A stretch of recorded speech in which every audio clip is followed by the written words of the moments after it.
William George Howard, the pretended Earl of Wicklow, by Anonymous. On the 22nd of March, 1869, William, the fourth Earl of Wicklow, died without male issue. His next brother, the Hun, and Rev. Francis Howard, had died during the late Earl's lifetime, after being twice married. By his first marriage, he had had 3 sons, none of whom had survived, but one son blessed his second nuptials, and he claimed the peerage at his uncle's death. A rival, however, appeared to contest his right in the person of William George Howard, an infant who was represented by his guardians as the issue of William George Howard, the eldest son of the Hun, and Rev. Francis Howard by his first marriage, and a certain Miss Ellen Richardson. As to the birth of the former claimant, there could be no doubt, and it was not denied that his eldest half-brother had been married as stated, but the birth of the infant was disputed, and the matter was left for the decision of the House of Lords. The case for the infant was briefly as follows. Mr.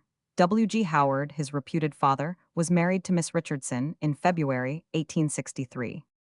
4 months after their marriage, the couple went to lodge with Mr.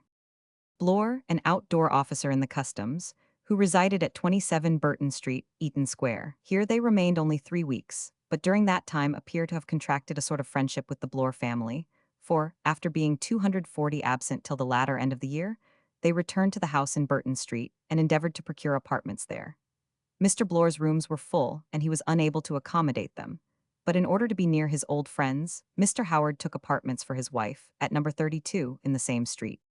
Being a person of dissipated and peculiar habits, and being, moreover, haunted by duns, he did not himself reside in the new lodgings or even visit there, but by Mr. Bloor's kindness was accustomed to meet his wife occasionally in a room, which was placed at his service, in number 27. Still later, Mrs. Howard returned to lodge at Mr. Bloor's and occupied the whole upper portion of the house, while the lower half was rented by one of her friends, named Bodenave. Mr. Howard, in the meantime, remained in concealment in Ireland, and thither Mr. Bloor proceeded in April or May 1864, and had an interview with him, at which it was arranged that the Burton Street lodging-house keeper should allow Mrs. Howard to be confined at his residence, and should make every arrangement for her comfort. On the 16th of May, Mrs. Howard, whose confinement was not then immediately expected, informed the Bloors that she intended to leave London for a time, and set out in a cab for the railway station. In a very short time she returned, declaring that she felt extremely ill, and was immediately put to bed. But there being few symptoms of urgency, she was allowed to remain without medical attendance until Mr. Bloor returned from his work at 8 o'clock, when his wife dispatched him for Dr. Wilkins, a medical man whom Mrs. Howard specially requested might be summoned, although he was not the family doctor, and lived at a considerable distance. At 9:30 Mr. Bloor returned without the doctor, and was told by his rejoicing spouse that her lodger had been safely delivered of a son under her own superintendence, and that the services of the recognized accoucheur could be dispensed with. Proud of the womanly skill of his wife, and glad to be spared the necessity of another wearisome trudge through the streets, he gladly remained at home, and Dr. Wilkins was not 241 sent for several weeks, when he saw and prescribed for the infant, who was suffering from some trifling disorder. Unfortunately, this fact could not be proved, nor could the doctor's evidence be obtained as to Mr. Bloor's visit, as he had died before the case came on. But Mrs. Bloor, who attended Mrs. Howard during her confinement, Miss Rosa Day, sister of Mrs. Bloor, who assisted her in that attendance, Miss Jane Richardson, sister of Mrs. Howard, and Mr.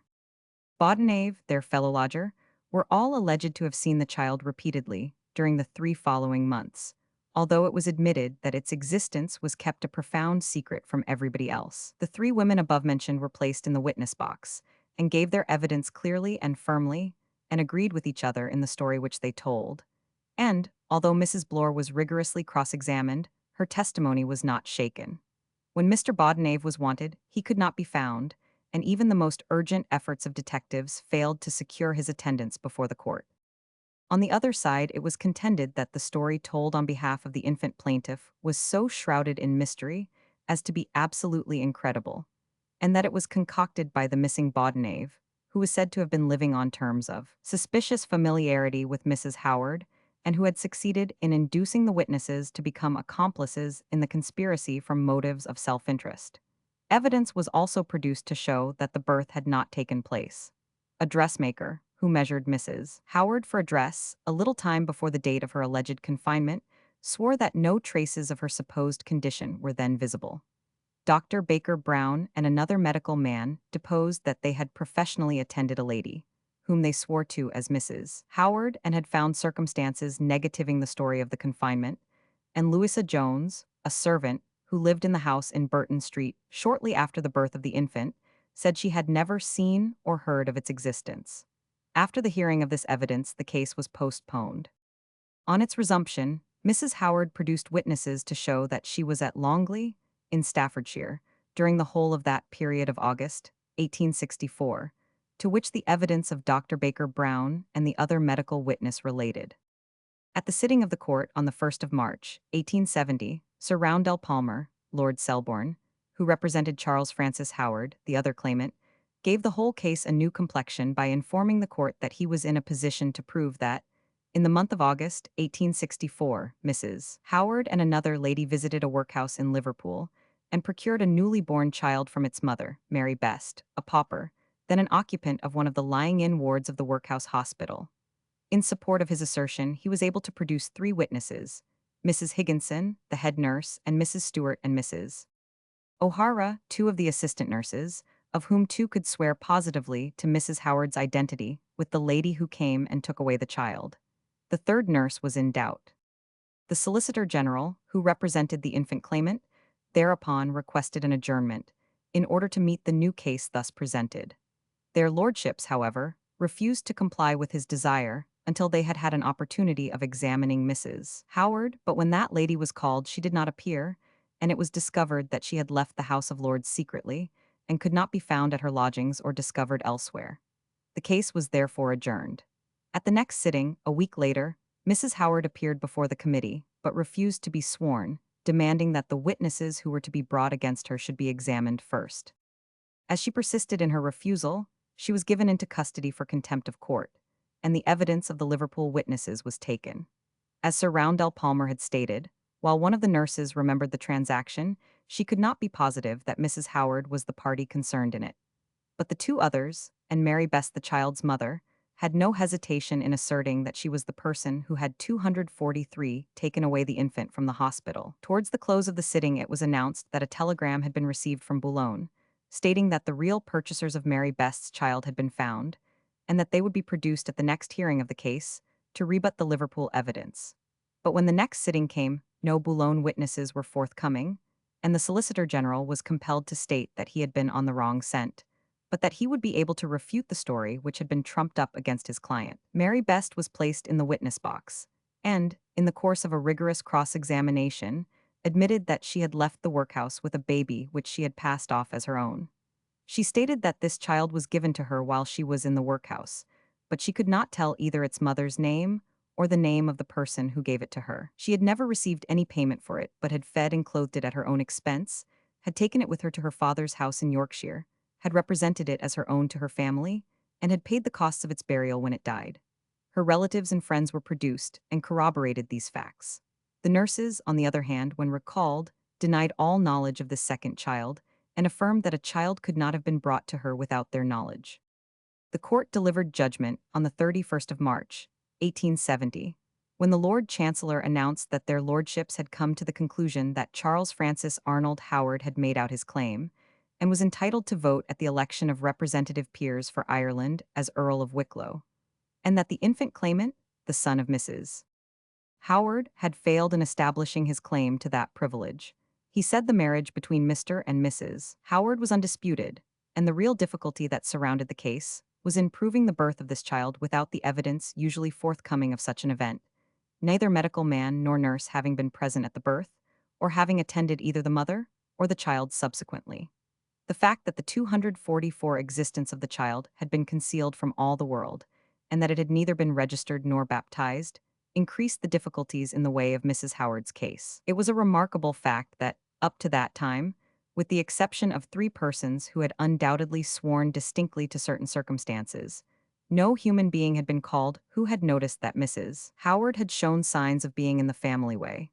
And it was equally remarkable that those who had had ample opportunity of noticing her condition at the time, and who might have given distinct and positive evidence on the point, had either not been called, or had refused to give evidence in the case. Undoubtedly, as far as words could go, their lordships had had the distinct evidence of two witnesses, who stated that they were present when the alleged birth occurred, and of another who had stated that he had gone to fetch the doctor, who was sent for, not because the birth was expected to occur, but because Mrs. Howard was taken suddenly 99. Of course, if credence could be given to the statement of these witnesses, the case put forward by Mrs. Howard was established beyond a doubt, and most painful it was for him to arrive at the conclusion, as he felt bound to do, that those persons had been guilty of the great crime of not only giving false evidence by deposing to events that had never occurred, but of conspiring together to endeavor to impose upon the Wicklow family a child who was not the real heir to the title and estates attaching to the earldom. He was bound to add that the demeanor of Mrs. Blore and her sister Rosa Day in the witness box was such that, if the case were not of such prodigious importance, and if it had not been contradicted by all surrounding circumstances, their statement, which they had given with firmness and without hesitation, would have obtained credence. It was, however, so utterly inconsistent with all the admitted facts, and with the rest of the evidence, that he was compelled to arrive at the painful conclusion that it was a mere fabrication, intended to defeat the ends of justice. The evidence of Dr. Baker Brown, who had identified Mrs. Howard as the person whom he had 245 examined on the 8th of July, 1864, and who had stated to him that she had never had a child, was very strong, and was only to be explained upon the supposition that it was a case of mistaken identity, and that it was her sister, Jane Richardson, who was examined, and not Mrs. Howard. This supposition, however, was entirely set aside by the Longny witnesses, who stated that upon the occasion of the birthday dinner party at Longny, which had been brought forward to prove an alibi, both Mrs. Howard and her sister Jane Richardson were present. It was evident, therefore, either that the story could not be true, or that the witnesses were mistaken as to the day on which that event had occurred, and under these circumstances, the whole evidence in support of the alibi broke down altogether. Having arrived at this conclusion with respect to the original case set up by Mrs. Howard, it was scarcely necessary to allude to the Liverpool story, which was certainly an extraordinary and a singular one, and had a tendency to damage the case of those who had set it up, although he did not see how they could possibly have withheld it from the knowledge of their lordships. Looking at the fact that Mary Best was proved to have been delivered of a fair child, and that the child she took out of the workhouse with her was a dark child, he confessed that much might be said both in favor of and against the truth of her statement. But it was, perhaps, as well, that it might be entirely disregarded in the present case. And, at all events, in his opinion, there was nothing in its being brought forward which was calculated to shake their lordships' confidence in the character of those who were conducting the case on behalf of the original claimant. Lord Chelmsford next delivered a long judgment, agreeing with that of the Lord Chancellor, and in the course of it remarked that it was impossible to disbelieve the story of the alleged birth, as he did, without coming to the conclusion that certain of the witnesses had been guilty of the grave crimes of conspiracy and perjury. With reference to the Liverpool story, he said he was satisfied that the child brought into the workhouse by 246 Mary Best, and taken by her to Yorkshire, was not that of which she had been confined, although he did not believe her statement of the way in which she had become possessed of the child, which she had subsequently passed off as her own. Lords Colonsay and Redesdale concurred, and the Earl of Winchelsea, as a lay lord and one of the public, gave it as his opinion that the story told by Mrs. Howard was utterly incredible, being only worthy to form the plot of a sensational novel. He regretted that Mr. Bodenage, the principal mover in this conspiracy, would escape unscathed. Their lordships, therefore, resolved that Mrs. Howard's child had no claim to the earldom, but that Charles Francis Arnold Howard, the son of the Hun, Rev. Francis Howard, by his second marriage, had made out his right to vote at the election of representative peers for Ireland as Earl of Wicklow.